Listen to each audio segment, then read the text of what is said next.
Frans August Larson. Frans August Larson, April 2, 1870 December 19, 1957, was a Swedish missionary to Mongolia. He was the author of Larson, Duke of Mongolia, which described time spent in Central Asia. Background: Larson was born to a poor family as child number 11. His parents were crofters, tenant farmers on an estate known as Hällby, Tillberga parish, in the Swedish province of Västmanland.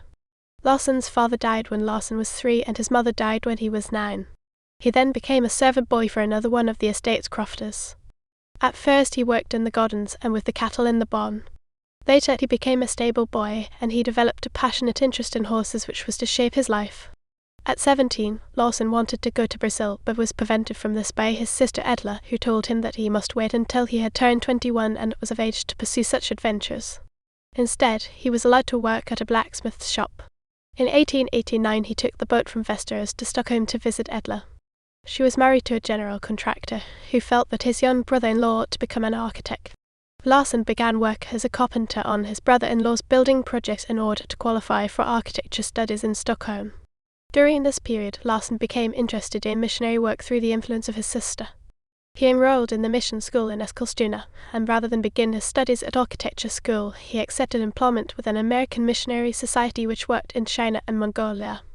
In this pursuit, he was driven more by thirst for adventure and his love of horses than by his religious zeal. Together with other missionaries-to-be, he was sent to England for 6 weeks of training before his departure for China and Mongolia. Frans August Larson was the first Christian and Missionary Alliance missionary to Mongolia. The year was 1893, and Larson was now 23 years old. From the harbour city of Tientsin, he travelled to Beijing and on to Pautao, a distance of over 700 miles. Larson covered most of this distance on foot, since he was too tall to ride a donkey, and he was too much of an animal lover to accept a ride in a wagon drawn by draft animals that were relentlessly whipped by the driver. Larson was gifted both in social matters and at languages. He came into contact with the prince of the province of Ordos, who provided him with a teacher of the Mongolian language. When he had learned enough to get by on his own, he made his way northward to Urga, modern-day Ulaanbaatar, in order to refine his new language skills. The trip took just over a month. He stayed in Urga 1 year, and then travelled southward again. He settled in Kalgan-Janjeko on the border between China and Mongolia, just south of the steppes and the northernmost arm of the Great Wall of China. There he fell in love with an American woman missionary. She was a year older than he. Her name was Mary Rogers, and she came from Albany in the state of New York. They married in 1897. Kalgan lies about 140 miles northwest of Beijing, and was an important junction for caravan traffic westward to Saiking and northward to Mongolia and Russia. People who had business in those regions passed through Kalgan, and many visited the Larson family. One such person was Sven Hedin, the world-famous Swedish explorer. This was the beginning of a lifelong friendship. Another guest in the Larson household was future American President Herbert Hoover, an engineer surveying a railroad route between Beijing and the Mongolian border. Boxer Rebellion. The Boxer Rebellion, which broke out in China in the year 1900, was a hunt for foreigners' foreign influences in general and missionaries and Christian converts in specific. About 220 missionaries, including 45 Swedes, and untold thousands of Christian Chinese were slaughtered by the Boxers. With a loaded rifle always at the ready, Larson managed to save himself, his wife and 2 small daughters, and about 20 Swedish and American missionaries, and got the party to Siberia. Larson had about 20 camels, 15 horses, and several draft oxen at pasture north of Kalgan. The animals belonged to the British consul in Beijing, C.W. Campbell. They were to have been used on an expedition Larson had agreed to lead. The Boxer Rebellion put a stop to this expedition. Campbell was confined to the British legation in Beijing, and Larson was able to use the animals to escape. Larson was forced to leave most of his belongings in Kalgan.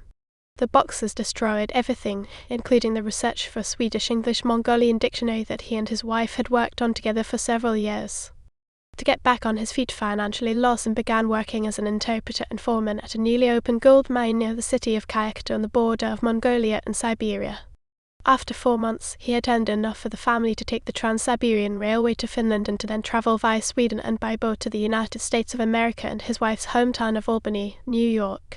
Less than a year later, he was back in Siberia. A rich American had lent him $200 for the trip, and he had 12 cents left when he walked into the gold mine offices in Kayakta. There, he became a guide and interpreter for 2 Swedish railway engineers, Major Wilhelm Oliver Kroner and engineer Carl Lagerholm, who had just built a railway in Norrland in northern Sweden, and were surveying a railway from Siberia via Urga to Beijing. However, the project was abandoned and Larson was unemployed. He then turned to a British missionary society offering to become their representative in Mongolia. His task was to distribute Mongolian language Bibles to the Mongols. The year was 1902. The family took up residence in Khadan again, and Larson's wife resumed her missionary work while Larson crossed Mongolia with a caravan consisting of 5 horses, 4 Mongolian assistants and 10 camels loaded with Bibles which were distributed to Buddhist nomads. Larson continued with this work for 12 years. He became very familiar with Mongolia and her many peoples. He became the friend of princes, nobility, and Buddhist lamas, including Bogdo Dzogchen, the living Buddha Virga. Within Tibetan Buddhism, Bogdo Dzogchen ranked as the 3rd potentate after the Dalai Lama and the Panchen Lama, and from 1911 until his death, he was also the Emperor of Mongolia. Larson's services to him included helping the Emperor obtain a Model T Ford. Larson was now 43 years old. He had spent 20 years in Mongolia and was well on the way to becoming a legend. War had broken out between Mongolia and China as a result of the fall of the royal dynasty in 1911 and Mongolia's declaration of independence. The Chinese, who had started the conflict, were faring poorly and wanted to end the war. China's president, Yuan Shikai, turned to Larson, who succeeded in forging peace. As a result, he was appointed the president's advisor on Mongolian issues. When he ended his work after 2 years, he was rewarded for his efforts with a citation of honor and 36,000 Chinese dollars equivalent to 3 years' wages. Content to leave the big city behind, Larson returned to Tobohol, his ranch on the steppes north of Kalgan, where he had established a profitable horse breeding business, providing horses for the race tracks at Beijing, Shanghai, and Tianjin. Larson now left both missionary work and politics behind and turned to business. In 1917, he became part owner in the Danish-American commerce house Andersen and Mayer. 5 years later, he started his own commerce business, F.R. Larson and Company, with offices in Kalgan and Urga. Using Dodge trucks from America, he could ship freight between the 2 cities in 4 days. In the days of camel caravans, it had taken more than a month to cover the same route. Expeditions. During his 46 years in Mongolia, Larson was hired several times as an expedition leader. The first planned expedition was for C.W. Campbell, the British consul in Shanghai. This expedition was postponed due to the Boxer Rebellion and was undertaken in 1902. In 1923, he was hired by Roy Chapman Andrews, the famous paleontologist who hunted for dinosaur remains in the Gobi Desert. In thanks, Larson was made an honorary member of the board of the American Museum of Natural History in New York City. Ever since their very first meeting, Larson and explorer Sven Hedden had spoken about a joint expedition. In 1927, it became a reality. It was the largest scientific expedition that had been organized in Mongolia. Larson was responsible for logistics, which included such tasks as obtaining 300 camels, 26 Mongolian tents, and a year's worth of supplies for 65 persons. During a visit to Sweden in 1929, Larson met the great Swedish industrialist Ivar Kruger, the Match King, and suggested that he make investments in China.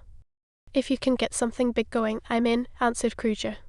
Larson began planning a gigantic railway project which would connect Nanjing with Urumqi in Xinjiang and with Novosibirsk in Russia. Kruger would provide the financing in exchange for monopolies and the safety match markets in North and Central China. Larson had just gotten the Chinese government to agree to the idea when a newswire came from Paris. Ivar Kruger was dead.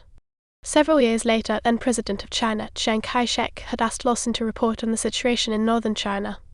Larson tried to get the Swedish Ministry for Foreign Affairs to send a group of Swedish military officers to train several thousand Mongols to watch the mountain passes in the borderlands between China and Mongolia. The area was rife with bandits, as well as communist troops, to the detriment of his own business, among other things. However, this suggestion was refused by the Swedish consul in Shanghai. He did not even want to forward the plan to Stockholm, which Larson later deeply regretted. He felt that enacting this plan would have prevented the communist revolution in China. Japanese invasion. When Larson was forced to flee from the Japanese advances in 1939, he lost huge portions of his earnings for the second time. He headed to California, where he was reunited with his wife and his now growing children, and continued on to Sweden, where he had purchased a mink farm together with a relative. Then the Second World War broke out. It became impossible to get fuel and tires for the trucks that were to transport feed for the minks. The minks were sold at a loss. Larson got onto the first boat back to New York, and from there went to Alabama, where one of his brothers lived. Larson was close to 70 years old. He had no hopes of any sort of pension. In order to provide for himself, he bought a farm for $1,500, on which he began to raise chickens. However, his wife longed for her relatives in California, so after 3 years, he moved his operations there. Chicken farming was profitable. At the height of his farming operation, he had more than 1,000 chickens, but tired of this after a few years because he had no time left over for anything else. He again took up the trade he had learned as a teenager in Stockholm. At 75 years of age, he began to build single-family homes.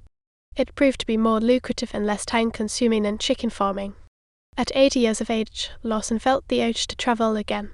His wife had died, so he sold his house and went to Sweden, where he spent a year traveling. That same year, he published his book Larson, Duke of Mongolia, about his adventures in Central Asia. Back in North America, he lived on Vancouver Island in Canada for 8 months, helping a newly immigrated Swedish couple get started. After this, he spent his summer months with them and winter with his daughter in Southern California. In 1957, Larson died at the age of 87. He was buried in a cemetery in Altadena, California.